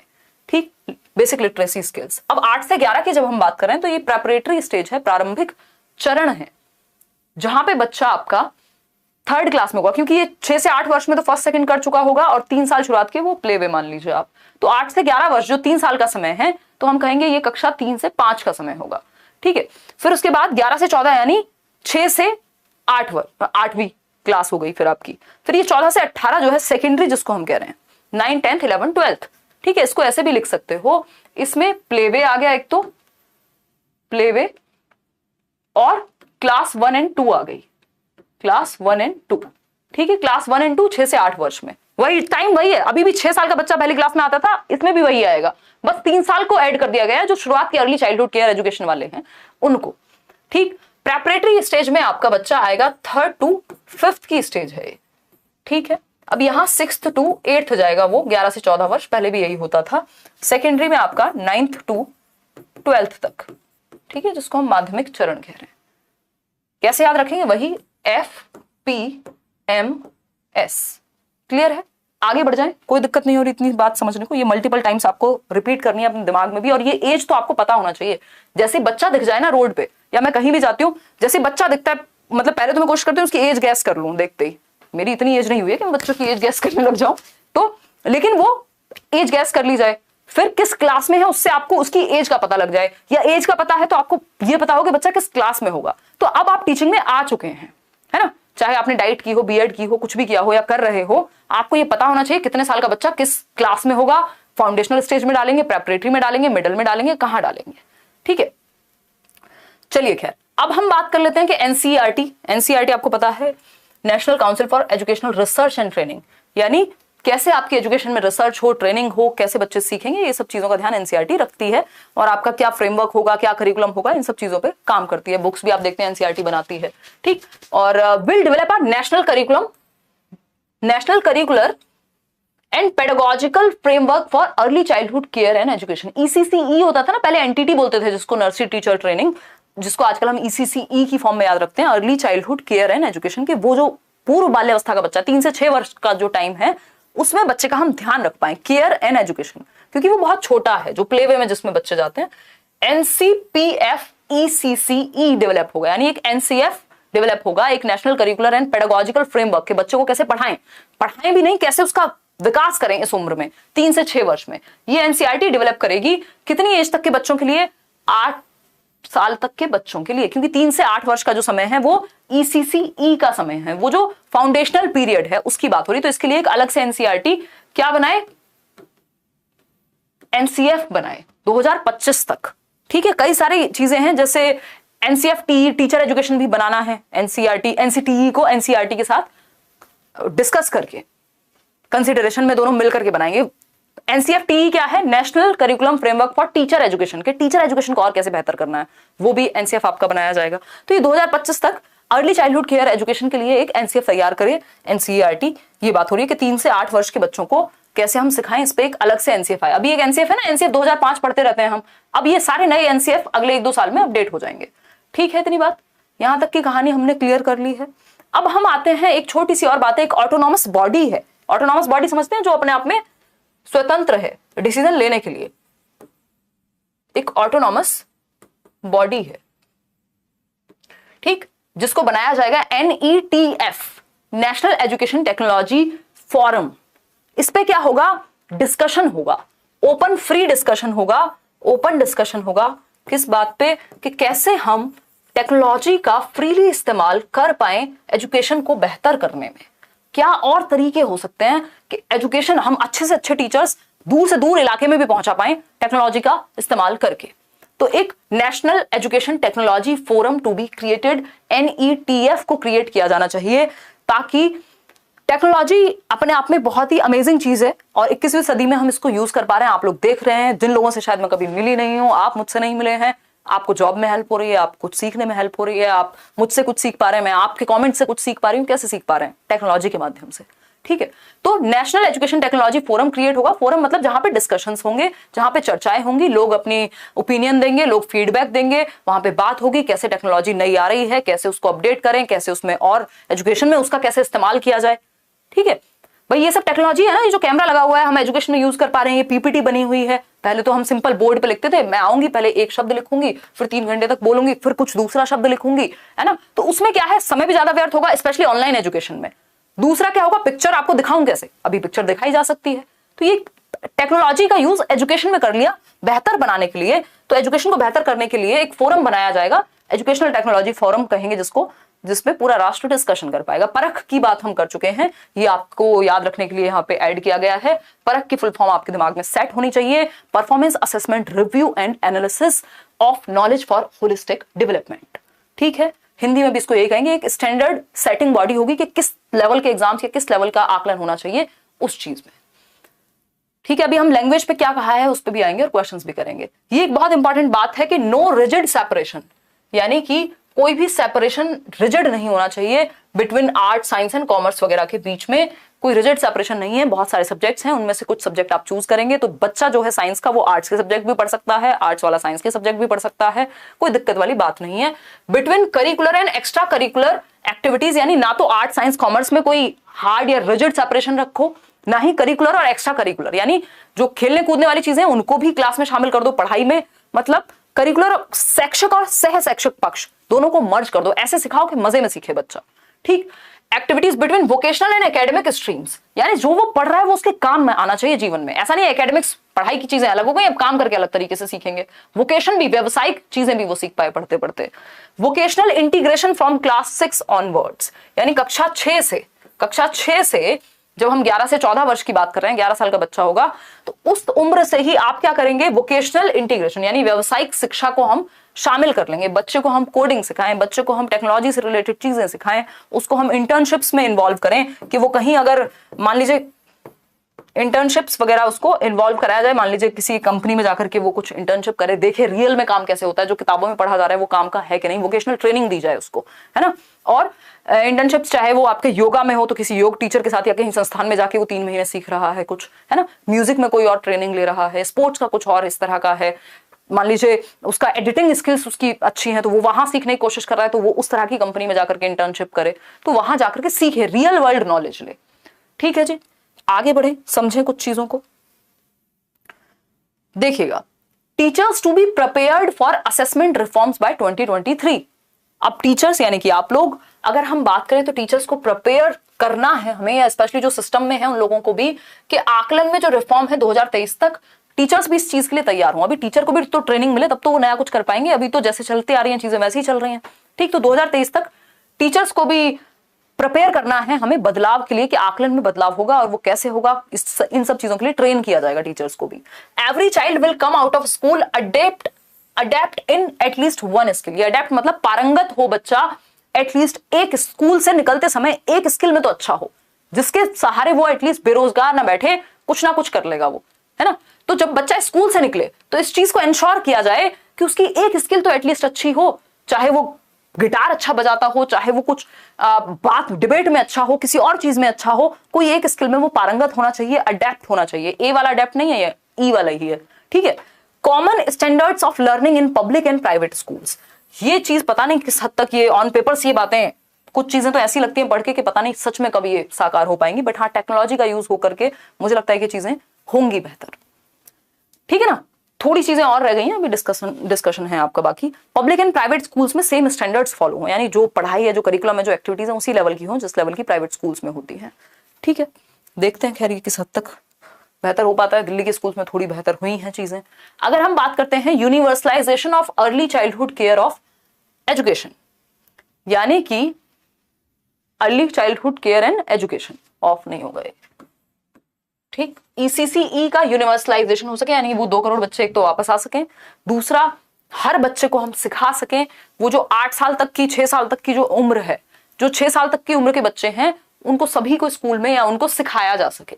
National mission on foundational literacy and numeracy, ये याद रखिएगा, FLN से याद रख लीजिएगा कि एक मिशन चलाया जाएगा, नेशनल मिशन जिसको आप कह लीजिए, जिसको हम कहेंगे FLN, है ना। NFLN भी कह सकते हो आप, जैसे नेशनल लिटरेसी मिशन होता था ना, उसी तरह से फाउंडेशनल लिटरेसी एंड न्यूमरेसी। तो वो जो फाउंडेशनल स्टेज है उसी में 8 साल तक की उम्र तक ही बच्चा जो ग्रेड 3 कक्षा 3 तक आते आते उसकी बेसिक न्यूमरेसी एकदम अच्छी हो, वो बेसिक थोड़ी बहुत भाषा ठीक से जानता हो, बेसिक नंबर संख्या के साथ थोड़ा बहुत खेल पाए। ऐसा ना हो कि बच्चा आ गया 5वीं में लिखना ही नहीं आता अभी तक, तो वो बेसिक लिटरेसी और न्यूमरेसी उसकी क्लियर हो पाए। फिर है curriculum to integrate 21st century skills, इस पे हम चर्चा कर चुके हैं कि 21वीं शताब्दी के जो कौशल हैं वो करिकुलम में इंक्लूड होने चाहिए। मैथमेटिकल थिंकिंग बच्चे में डेवलप हो, साइंटिफिक टेम्परामेंट बच्चे में डेवलप हो कि वो वैज्ञानिक दृष्टि से सोच पाए, ये सब चीजें उसमें हो, प्रायोगिक जो चीजें हैं उनका वो इस्तेमाल कर पाए, एक्सपीरियंशियल जो नॉलेज है वो हम उसको दे पाए, अनुभव रियल वर्ल्ड का, ठीक है। The aim of the new education policy क्या है? यूनिवर्सलाइजेशन हो education from pre school, pre school वही आपका 3 से 6 वर्ष, प्लेवे वाली एज, सेकेंडरी लेवल तक 100% ग्रॉस एनरोलमेंट रेशो हो जाए, यानी 2030 तक हम हर बच्चे को स्कूल में लेकर के आ पाए। देखते हैं कितनी कोशिश इस पे की जाएगी। जीडीपी जो है आपका, उसकी इन्वेस्टमेंट जीडीपी का 4.3% से बढ़कर के 6% तक का जो खर्चा है वो एजुकेशन पे होना चाहिए, इन्वेस्टमेंट होनी चाहिए इन सब चीजों को लेकर के, तो बजट बढ़ाया जाएगा, ऑफ कोर्स तभी चीजें हो पाएंगी। सोशली एंड ये बहुत जरूरी है, इसको ध्यान से पढ़िएगा। ये सब चीजें मैंने बीच में आपको रिपीट कराई हैं जो अब तक डिस्कस किया था, ये नई चीज है, इसको ध्यान से समझिएगा। SEDGs है ना, SEDG क्या है भाई? SEDG है socially and economically disadvantaged groups, यानी सामाजिक एवं सांवेगिक रूप से वंचित समूह के जो बच्चे हैं उनको हम कैसे शामिल कर पाए। कुल मिलाकर के इंक्लूसिव एजुकेशन, समावेशी शिक्षा, कैसे हम हर तरह के बच्चे का समावेशन कर पाए, है ना, कैसे हम उसको इंक्लूसिव फील करा पाए। इंक्लूसिव का मतलब क्या है? यानी सारे बच्चे एक नॉर्मल रेगुलर क्लासरूम में बैठ करके सीख पाए, चाहे वो कोई भी लड़का हो या लड़की, यानी जेंडर कोई भी हो, ट्रांसजेंडर हो, कोई भी जेंडर हो, वो इंडिविजुअल है, इतना काफी है। दूसरा क्या होगा? दूसरी एक चीज हो सकती है कि कोई गांव से आता है, शहर से आता है, हिंदी बोलता है, पंजाबी बोलता है, गुजराती बोलता है, भोजपुरी बोलता है, यानी भाषा के आधार पे भी डाइवर्सिटी है, तो उसको भी आप इंक्लूड करेंगे। कोई एक ऐसा बच्चा है जो किसी मार्जिनल ग्रुप से आता है, जिनको हम SC, STs, OBCs कह रहे हैं, किसी भी रूप में वो वंचित रहे हैं, उनको भी आप क्लासरूम में इन्वॉल्व कर पाओ। कुछ बच्चे होंगे जिनको डिसेबिलिटी होगी, किसी को फिजिकल होगी, किसी को लर्निंग डिसेबिलिटी होगी, मान लीजिए किसी को डिसलेक्सिया है, किसी को ADHD है, किसी को चलने में दिक्कत है, किसी को सुनने में दिक्कत है, ये सब चीजें आ पाए, इनको भी हम इंक्लूड कर पाए। तो कुल मिलाकर के इसमें बहुत सारे सेक्शन हैं, इनको ध्यान से समझिएगा। जेंडर आइडेंटिटीज, यानी किसी की क्या जेंडर आइडेंटिटी है, क्या लिंग पहचान है, चाहे वो लड़का है, लड़की है, ट्रांसजेंडर इंडिविजुअल है, कोई भी है, आपको क्या करना है? ये सोशली इकोनॉमिकली डिसएडवांटेज्ड ग्रुप्स में आते हैं कि किसी भी आधार पर समाज ने या तो सामाजिक रूप से वो वंचित हैं, या इकोनॉमिक दृष्टि से वो वंचित हैं, या इमोशनली उनको एक्सेप्टेबल फील नहीं कराया गया। बच्चा बैठा बराबर में आकर कहा, अरे तुम तो फलानी जाति से हो, मेरे पास मत बैठो। ये क्या है? ये डिसएडवांटेज्ड ग्रुप्स हैं, ये वंचित समूह हैं जिनको किसी भी आधार पे वंचित रखा गया है, तो इनको हमें इंक्लूड करना है। इसके लिए ये ग्रुप्स बनाए जाएंगे जो इस पे काम करेंगे, जिनको हम socially and economically disadvantaged groups कहेंगे। सामाजिक और सांवेगिक रूप से वंचित समूह बनाए जाएंगे जो इस पे काम करें, इन बच्चों को ऊपर उनके उत्थान के लिए काम करें, ठीक है। अगर हम बात करें, कोई कह रहा है एडमिशन लेना है, करियर विल ऐप डाउनलोड कर लो, नीचे डिस्क्रिप्शन में लिंक है, ले सकते हो आप एडमिशन अभी। जेंडर आइडेंटिटीज की अगर हम बात कर रहे हैं तो जेंडर आइडेंटिटीज में क्या है भाई? जेंडर आइडेंटिटीज मैंने बता दिया, मेल फीमेल, मतलब डिस्पाइट कोई भी जेंडर, बच्चे को शिक्षा का अधिकार मिलना चाहिए, उसको भी इंक्लूडेड महसूस होना चाहिए क्योंकि वो इंसान है, इतना काफी है। आगे बढ़ते हैं, socio cultural identities. Socio cultural identities क्या हो सकती है? सामाजिक सांस्कृतिक पहचान किसी की, कि कोई किसी एक जाति से, किसी एक धर्म से, किसी एक समूह से आता है तो उसको भी आप इंक्लूडेड फील कराएंगे, चाहे वो एससी हो, एसटी हो, ओबीसीज हो, यानी किसी भी रूप में अगर वंचित रहे हैं तो ये भी इंक्लूडेड महसूस कर सकें। ज्योग्राफिकल आइडेंटिटीज क्या हो सकती है? कोई बच्चा है जो कहीं एक ऐसी ज्योग्राफिकल लोकेशन से आता है कि मान लीजिए वो आपके यहां से बिल्कुल अलग है, वहां भाषा कुछ और बोली जाती है, वो रिमोट एरिया से आता है ना, या वो किसी और जाति समूह या भाषा, मतलब ज्योग्राफी के आधार पे अंतर है, वो खाता कुछ और है, आप कुछ और खाते हैं, तो इन सब चीजों को भी आप इंक्लूड करेंगे, ज्योग्राफिकल आइडेंटिटीज को भी आप इंक्लूड करेंगे। डिसेबिलिटीज, यानी चाहे वो लर्निंग डिसेबिलिटी हो, चाहे बच्चे को कोई फिजिकल डिसेबिलिटी हो, हियरिंग इंपेयरमेंट हो, सबको आप इंक्लूड करेंगे, रेगुलर क्लासरूम में सिखाएंगे।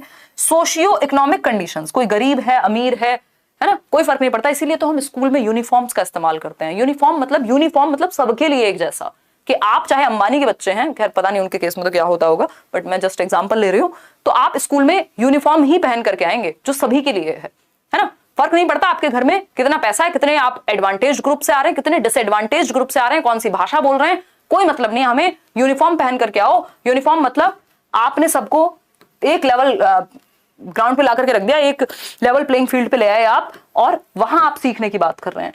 नहीं तो एक बच्चा होगा जो अपनी गुच्ची के कपड़े पहन के आएगा, दूसरा होगा बेचारा वो मुश्किल से खादी सिलवा पा रहा है ना। तो सोशियो इकोनॉमिक कंडीशंस के आधार पर भी हम यूनिफॉर्म की जो हम बात करते हैं इसीलिए करते हैं कि सब बच्चे इक्वल हम एटलीस्ट लेकर के चल सकें, और फिर उनके अंदर जो अंतर है उन पे हम काम कर सकें।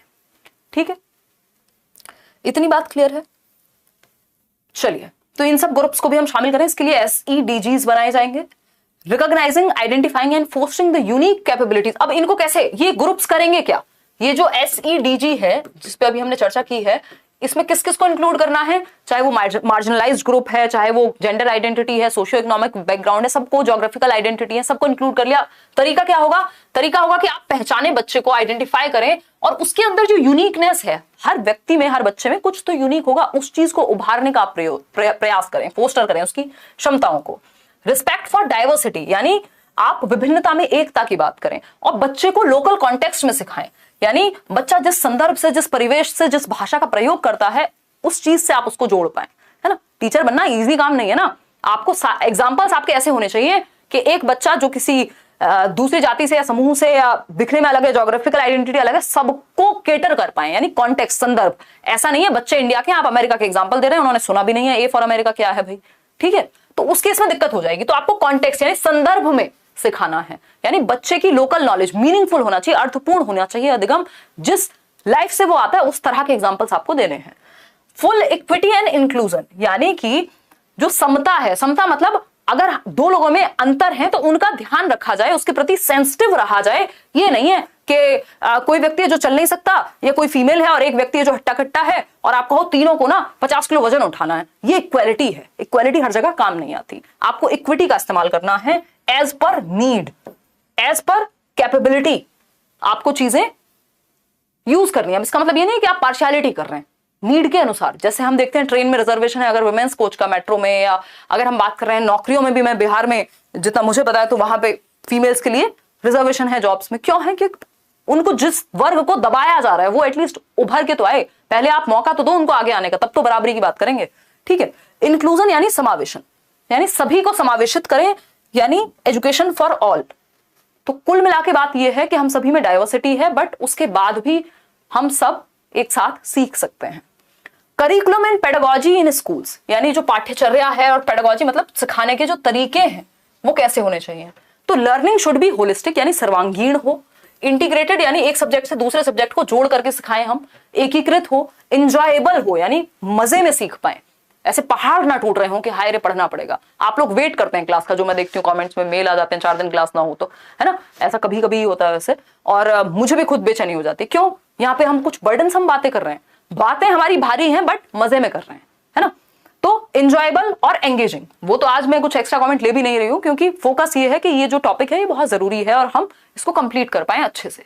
ठीक, तो करिकुलम और पेडागोजी यानी तरीके सिखाने के, और जो पाठ्यचर्या है वो ऐसी होनी चाहिए जहां पे सर्वांगीण रूप में सीख पाए बच्चा, जोड़ करके एक दूसरे से चीजें सीख पाए, एंजॉयबल हो, एंगेजिंग हो, यानी उसका ध्यान वहीं रहे। ऐसा नहीं है कि पढ़ते पढ़ते सो जाए। ठीक है, अब जेंडर इंक्लूजन फंड होने चाहिए कि भैया जो मेल और फीमेल हम दो जेंडर की बात करते हैं, जो कि एक सोशली कंस्ट्रक्टेड आइडेंटिटीज है, यानी समाज ने बनाया है जेंडर को, तो उस केस में एक जेंडर इंक्लूजन फंड हो कि ज्यादा से ज्यादा जो लड़कियां हैं उनको भी हम शिक्षा में लेकर के आ सके। इस आधार पे आज भी कई जगह पे रोक लिया जाता है कि तुमको तो शादी ही करनी है, या तुम तो तुम्हारे जो छोटे बहन भाई हैं उनका ध्यान रख लो, पढ़ लिख के क्या करोगी, या फिर तुमको क्यों शिक्षा लेनी है ना। तो ये क्या है, जेंडर इंक्लूजन फंड जब आएगा तो हम लड़कियों को और बढ़ावा दे पाएंगे पढ़ने के लिए। केजीबीवीज, जो कस्तूरबा गांधी बालिका विद्यालय की हम बात करते हैं, वो ग्रेड 12 तक हो। ये रेजिडेंशियल स्कूल्स होते हैं जो मार्जिनलाइज्ड ग्रुप की लड़कियां हैं, स्पेशली उनके लिए, SC ST OBC इन सब के लिए हम कह सकते हैं। तो इनको हम 12th तक अपग्रेड करें। फिर है reduction in the curriculum to core concepts, ये बात हम कर चुके हैं, 1 नंबर का सीधा सीधा क्वेश्चन आ चुका है सीटेट में। तो क्या है, कोर कॉन्सेप्ट्स में मतलब करिकुलम में कमी लाओ, भर भर के सब्जेक्ट मत लाओ, बस्ता भारी मत करो, काम की चीजें पढ़ाओ। तो कोर कॉन्सेप्ट्स यानी जो मेन चीजें हैं जिससे बच्चे की थिंकिंग स्किल्स, उसका साइंटिफिक टेम्पर, ये सब डेवलप हो, वो कोर कॉन्सेप्ट्स आप पढ़ाओ। तो कुछ 30% से आई थिंक रिड्यूस भी किया है अभी, वो तो कोरोना के चक्कर में किया था खैर सिलेबस, तो वो भी हो, रिडक्शन ऑफ करिकुलम भी होगा या सिलेबस भी होगा। एक क्वेश्चन है छोटा सा, फटाफट से डील कीजिए। What does national education policy 2020 propose for retention of students from socio economically disadvantaged groups? ये जो SEDG की बात हमने की है कि नेशनल एजुकेशन पॉलिसी क्या कहती है उन बच्चों को उनके रिटेंशन के लिए कि वो स्कूल छोड़ के ना जाएं, जिसको हम ड्रॉप आउट कहते हैं, कि एजुकेशन पूरी नहीं हुई और बीच में छोड़ के जाना पड़ा, स्कूल में से निकलवा लिया माँ बाप ने। किसको? सोशली इकोनॉमिकली डिसएडवांटेज्ड ग्रुप्स को, कि या तो उनके पास पैसे नहीं है पढ़ने के, या फिर कोई और रिस्पॉन्सिबिलिटी उनके सर पे आ गई है। हाँ, टेलीग्राम चैनल पे आज ही मिल जाएगा PDF, डोंट वरी। आमिर अभी आने तो दो सिलेबस, क्यों दुखी हो रहे हो? देखिए फटाफट से जवाब दीजिए, डी ऑप्शन कह रहे हैं आप लोग। चलिए समझते हैं। अगर हम बात करते हैं रोट लर्निंग यानी रट्टे की बात होगी, बिल्कुल भी नहीं। स्टैंडर्डाइजेशन नहीं, फ्लेक्सिबिलिटी की बात करेंगे। परफॉर्मेंस ओरिएंटेड नहीं, 360 degree. Relatable and meaningful curriculum, जिसको हम लोकल कॉन्टेक्स्ट कह रहे थे अभी, यानी रिलेटेबल हो, जो सोशियो इकोनॉमिकली वीकर बच्चे हैं या इमोशनली वीकर बच्चे हैं उनके कॉन्टेक्स्ट से जुड़ी हुई बात हो। ऐसा नहीं है कि आप उनको रोटी नहीं मिल रही है और आप ब्रेड की बात कर रहे हैं, समझ पा रहे हैं ना बात को? तो उनके कॉन्टेक्स्ट से, उनके संदर्भ से जुड़ी हुई चीज आप कर रहे हो। आगे बढ़ते हैं, लैंग्वेज पे हम थोड़ी चर्चा कर लेते हैं, इसके बाद आपका टीचर एजुकेशन ही बचता है। कंप्लीट तो आज करेंगे चाहे कितनी भी देर हो जाए, कोई दिक्कत वाली बात नहीं है। लैंग्वेज यानी भाषा, क्योंकि ये टॉपिक ऐसा है जिसको आप 1 सिटिंग में समझें तो ज्यादा अच्छा समझ पाएंगे, फिर आप रिवाइज करते रहिएगा। भाषा, भाषा पे क्या कहती है नेशनल एजुकेशन पॉलिसी, बताइएगा। 2 घूंट जिंदगी की वो बचपन में नहीं आती थी।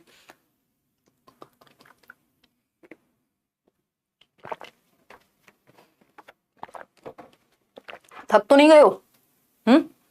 बताओ एक बार। 1.5 घंटा तो हमें हो गया ना आई थिंक। बहुत बढ़िया, बहुत बढ़िया। ये सबको पढ़ना है, ये सिर्फ सीटेट के लिए नहीं है, ये आप वैसे भी आपको पता होना चाहिए। अगर आप कुछ भी नहीं पढ़ रहे हैं ना, मतलब किसी चीज की तैयारी नहीं भी कर रहे हैं, तब भी एजुकेशन पॉलिसी तो आपको पता ही होनी चाहिए। ठीक है जी, कोई दिक्कत परेशानी? चलिए, कमेंट्स में लेना अवॉइड कर रही हूं क्योंकि काम की बातें करनी है। देखिए, लैंग्वेज यानी भाषा की हम बात कर रहे हैं। No language is being imposed, यानी नेशनल एजुकेशन पॉलिसी में इस बात का ध्यान रखा गया है कि कोई भी भाषा को आप इम्पोज ना करें, थोपे ना किसी पे।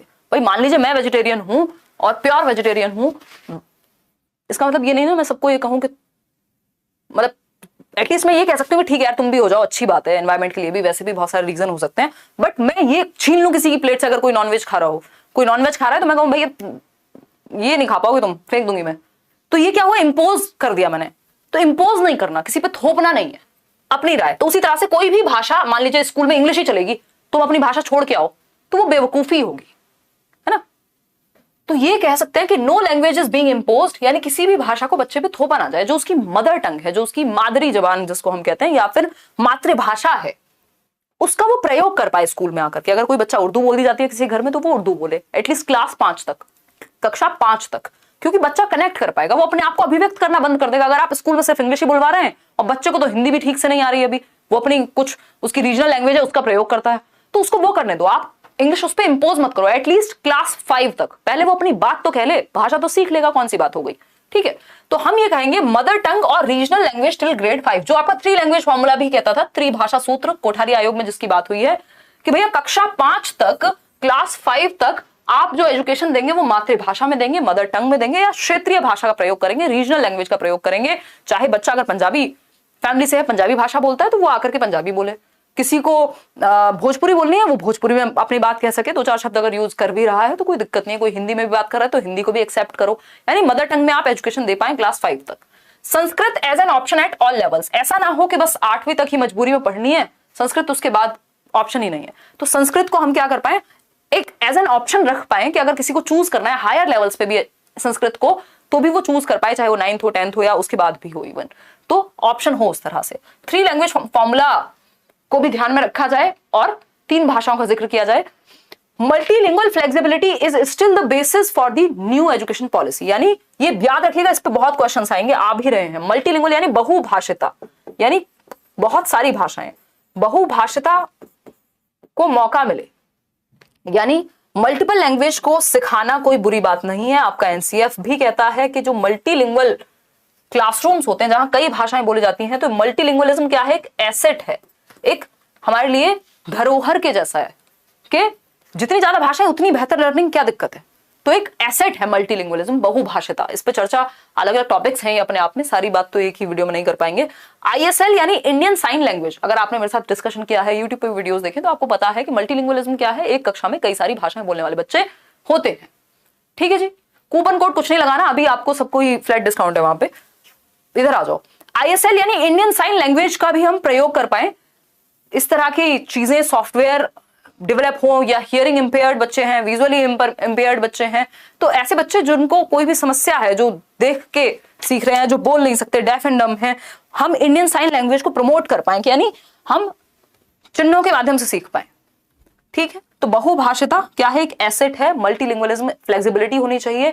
और 3 लैंग्वेज फॉर्मूला जिसमें बात हुई है 3 भाषाओं की, कि कक्षा 5 तक मदर टंग, यानी मदर टंग इंग्लिश और आपकी हिंदी, या फिर इसका कॉम्बिनेशन है बेसिकली। इसमें 2-3 चीजें हैं कि जहां पे हिंदी क्षेत्रों के लिए अलग है, इंग्लिश मतलब जहां पे हिंदी नहीं बोली जाती वहां के लिए अलग है। तो मदर टंग तो एटलीस्ट है ही 3 लैंग्वेज फॉर्मूला में कक्षा 5 तक। अगर मदर टंग हिंदी है तो फिर दूसरी भाषा इंग्लिश होगी, और तीसरी भाषा आपकी कोई भी मॉडर्न इंडियन लैंग्वेज हो सकती है, जो भी 22 भाषाएं हैं उनमें से कोई एक। तो ये 3 लैंग्वेज फॉर्मूला का क्राइटेरिया है, ठीक। आगे बढ़ेंगे, ये एक छोटा सा क्वेश्चन है आपके सामने जिस पे अभी हमने चर्चा भी की थी। National education policy 2020 considers multilingualism, यानी राष्ट्रीय शिक्षा नीति 2020 बहुभाषिता को क्या कहती है, बताइएगा एक बार। तो बहुभाषिता को एक हिंड्रेंस यानी रुकावट जी नहीं, मल्टीलिंगुअलिज्म एक एसेट है। सिंपल टू द पॉइंट चल रहे हैं अभी हम। जिस दिन इस पे क्वेश्चंस डिस्कस करेंगे तो क्वेश्चंस को फिर एक एक बिल्कुल मतलब क्या कहें, एकदम एनालिसिस कर देंगे क्वेश्चंस का, ठीक है। नोटिफिकेशन नहीं आता, अच्छा, अननेसेसरी नहीं है, बैरियर नहीं है, ये एक एसेट है। अब टीचर एजुकेशन की अगर हम बात करें तो टीचर एजुकेशन में क्या बदलाव की बात की है किसने, न्यू एजुकेशन पॉलिसी ने। फटाफट से समझते हैं, है ना। ये लास्ट पॉइंट है इस सेशन का, और उसके बाद आपकी जो न्यू एजुकेशन पॉलिसी के 99.9% क्वेश्चंस हैं वो आप सॉल्व कर लेंगे इजीली।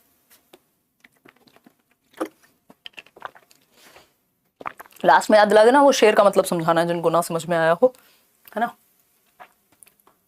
कुछ लोग तो क्लास भी इसीलिए देख रहे होंगे, मजाक कर रहे हो। देखो एक बार, अगर हम बात करते हैं किसकी, टीचर एजुकेशन की, तो टीचर एजुकेशन में क्या बदलाव आने चाहिए, यानी न्यू एजुकेशन पॉलिसी या नेशनल एजुकेशन पॉलिसी क्या बदलाव की बात कर रही है। अब new and comprehensive national curriculum framework for teacher education. देखो टीचर एजुकेशन के लिए एक डॉक्यूमेंट तैयार होता है, बदलाव के लिए या चेंजेस के लिए करिकुलम में, पाठ्यचर्या में, या सिखाने के तरीके में, सीखने के तरीके में, जिसको हम एनसीएफ कहते हैं, नेशनल करिकुलम फ्रेमवर्क, यानी राष्ट्रीय पाठ्यचर्या की रूपरेखा कहते हैं। ये समय समय पे अपडेट होता रहता है एनसीएफ।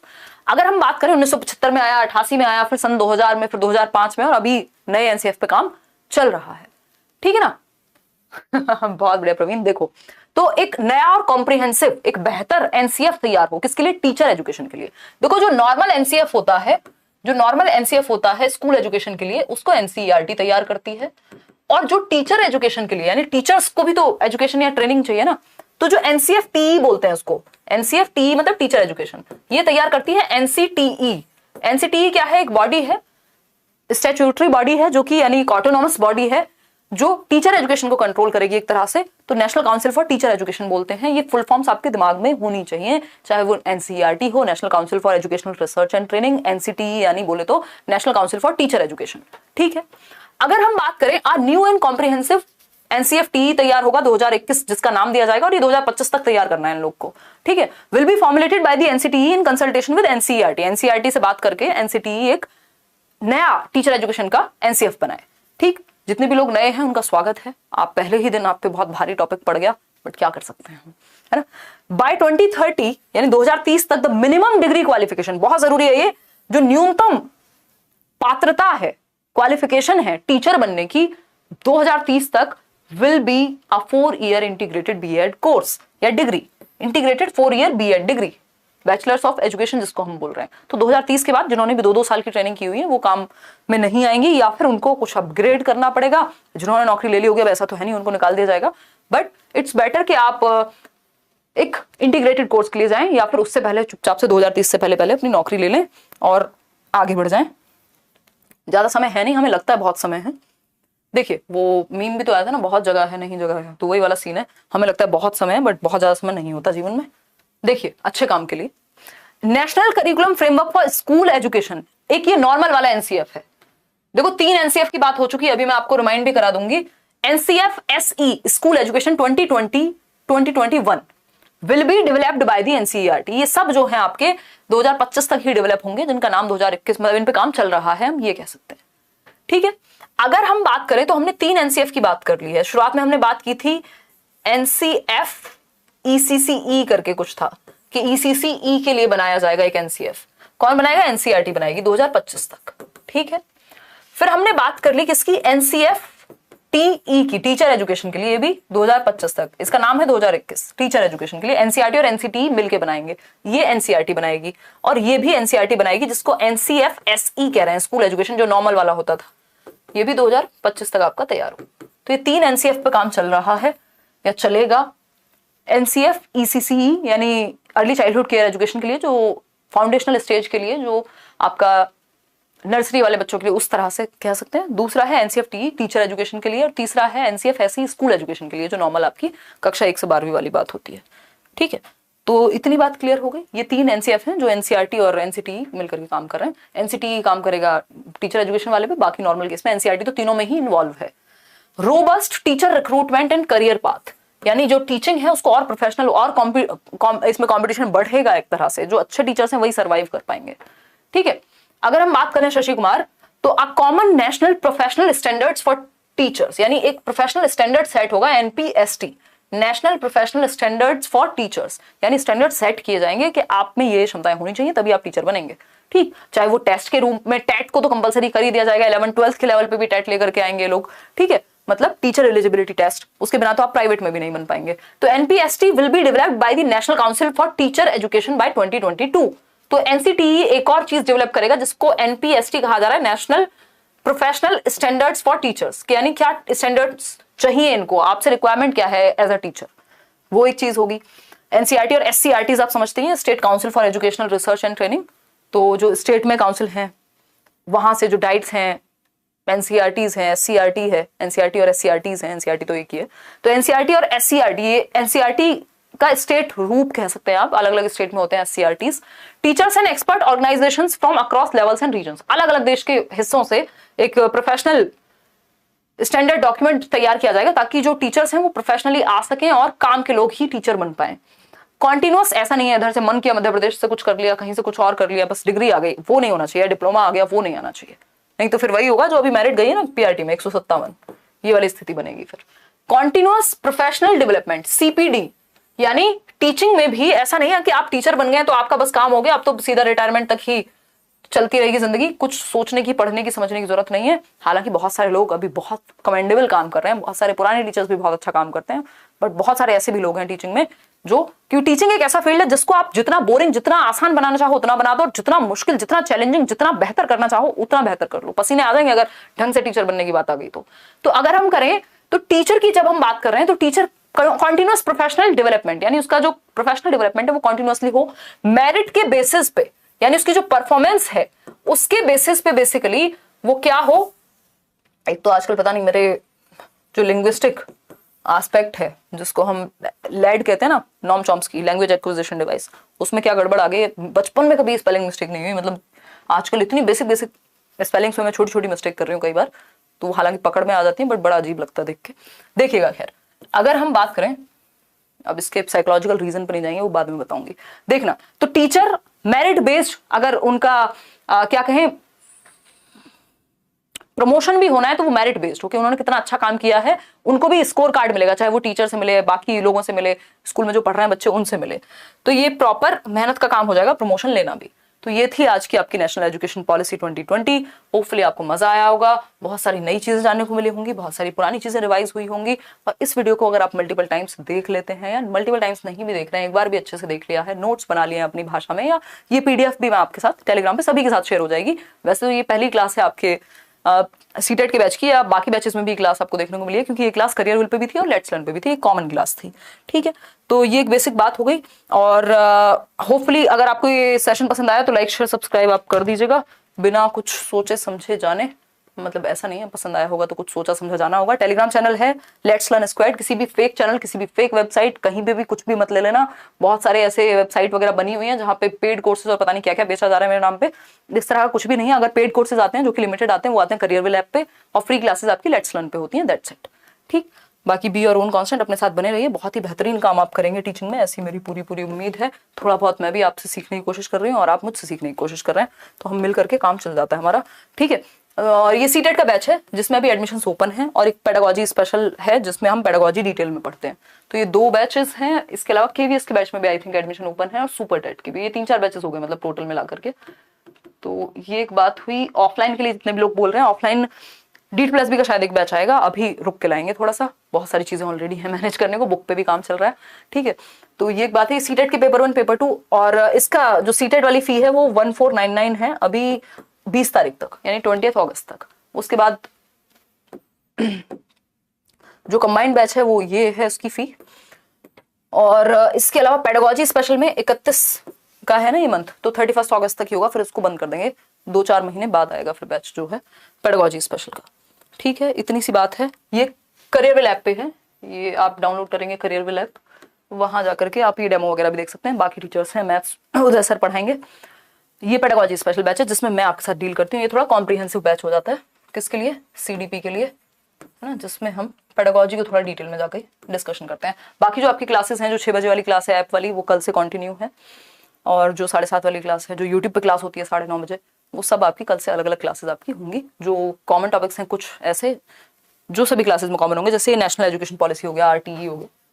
ठीक, चलिए टेक केयर, गुड नाइट। बहुत अच्छा लगा आपसे मिल करके, मजा आया, होपफुली आपको भी आया होगा। क्या शेर अभी भी याद है आप लोगों को? वाह, गजब कर दियो यार, मैंने तो सोचा भूल गए होंगे। चलिए 1 मिनट को, सीटेट का नोटिफिकेशन अभी वो फाइनल नहीं है, वो एक तरह से फेक ही घूम रहा है। कौन सा? चमनप्राश खाते हैं? अरे यार, चमनप्राश की शक्ल नहीं देखे हैं, बचपन में कभी खाया होगा थोड़ा बहुत।